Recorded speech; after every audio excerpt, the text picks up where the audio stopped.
खबरों में एक बार फिर रुक कर लेते हैं रुद्रपुर की ओर। रोडवेज बस स्टैंड से लगे हुए मार्केट की दुकानों को अतिक्रमण का हवाला देते हुए नगर निगम की टीम आज दुकानों को हटाने पहुंची। जैसे ही पीला पंजा दुकानों को तोड़ने लगा तो दुकानदारों के फोन नेताओं के पास खड़कने लगे।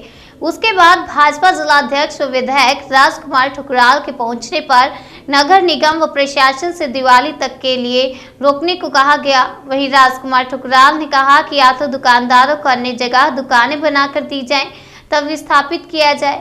वहीं शिव अरोड़ा ने कहा कि दुकानों को अभी ना हटाया जाए।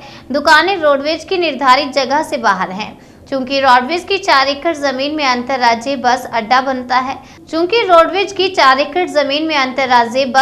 बनना है, जिसको लेकर यह अभियान चलाया जा रहा है।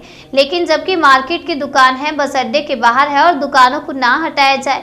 दुकानों को हटाने का मतलब है जिस कार्यदायी संस्था इस जगह पर अपनी कमर्शियल दुकानें बनाएंगी और ऊंचे रेटों पर पूंजीपतियों को बेचेगी, वही गरीबों की रोजी रोटी छीन जाएगी। लगभग 50 दुकानों से 250 परिवार का जीवन जुड़ा हुआ है।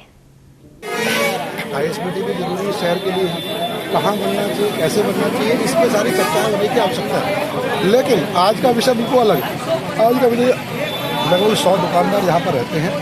100 दुकानदारों की रोजगार है, 30-40 सालों से है, उनके छोटे छोटे बच्चे हैं और जब तक उनके रोजगार की वैकल्पिक व्यवस्था ना हो, किसी का रोजगार समाप्त नहीं किया जाना चाहिए। और ये वैसे भी जानकारी के हिसाब से ये जो दुकान है, ये दुकानें हैं, ये बस अड्डे की जो क्षेत्र है उससे बाहर है, इसलिए इसमें ऐसा कोई विषय नहीं आता। आज प्रशासन आया था, लेकिन हम लोगों ने पहुंच के प्रशासन को बड़ा स्पष्ट बता दिया कि किसी के रोजगार के साथ कोई भी किसी भी प्रकार की छेड़खानी नहीं की जाएगी। और मुझे पूरा विश्वास है जब तक वैकल्पिक कोई व्यवस्था नहीं आएगी, यहाँ से किसी को हटाया नहीं जाएगा। को हटाने का जो ये समय चुना गया, ये बहुत दुर्भाग्यपूर्ण सही समय नहीं। दीपावली का त्योहार है, त्योहार मनाते, इन दुकानदारों के संग मीटिंग करते, इनकी इच्छा पूछते, कोई वैकल्पिक व्यवस्था के रूप में इनको सेटल करते, तब इनको हटा देते, कोई दिक्कत नहीं। आज हमने 2 बातें की। एक तो त्योहार का समय, तो हमारी बात को प्रशासन ने मान लिया। तो दूसरा, मैंने कहा जिलाधिकारी महोदय को मिलकर इसी शहर के अंदर बहुत सारे स्थान हैं जहां पर इनको स्टेबल किया जा सकता है। ये यहाँ से वहां शिफ्ट हो जाएंगे और इनकी रोजी रोटी बन जाएगी। हम किसी की रोजी रोटी से खिलवाड़ कैसे कर लेंगे? लेकिन एक बात साजिश के सामने आ रही थी पिछले दिनों, जब व्यापारी धरने पर बैठे थे कि ये दुकानें रोडवेज से बाहर हैं, इसके बावजूद इन्हें क्यों उठाया जाए? मैं वही तो कह रहा हूँ, इससे बस अड्डे को कोई फर्क नहीं पड़ने वाला। बस अड्डा अपनी जगह बनेगा, लेकिन दुकानदार बेचारे कहाँ जाएंगे? ये दुकानदार कहाँ बस अड्डे में बाधा उत्पन्न कर रहे हैं? वो चौड़ा गेट है, जितनी मर्जी चौड़ी गाड़ी लेके आ जाइए। अगर व्यवधान होगा तो मैं अपने आप दुकानदारों को शिफ्ट करा दूंगा। आपने क्या आश्वासन दिया? नहीं, मैं आश्वासन नहीं, मैंने जिला प्रशासन से बातचीत की है। MNA साहब IAS हैं और SDM PCS हैं, दोनों अधिकारियों से बातचीत की है कि इनको वैकल्पिक व्यवस्था के रूप में इसी शहर के अंदर कोई प्राइम लोकेशन अच्छी जगह दी जाए। क्या नोटिस दी गया था, क्या है मामला सारा?